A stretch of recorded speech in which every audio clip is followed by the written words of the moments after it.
আল্লাহ তাআলা বলেন যে নবী হচ্ছেন শেষ নবী, কিতাব হচ্ছে শেষ কিতাব। আল্লাহর নবীর পরে মুহাম্মদ সাল্লাল্লাহু আলাইহি ওয়াসাল্লামের পরে আর কোনো নবী আসবে না, কোরআনের পরে আর কোনো কিতাব আসবে না।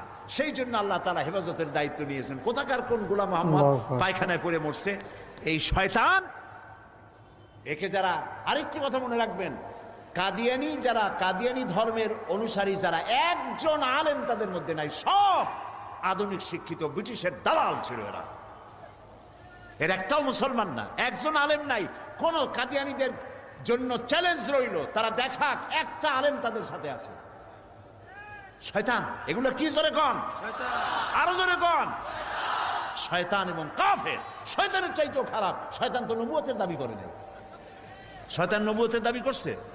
তাহলে এটা শয়তানের চাইতেও খারাপ। খোদার লানত হোক গোলাম মোহাম্মদ কাদিয়ানী আর ওই কাদিয়ানীদের কবরে জাহান্নাম।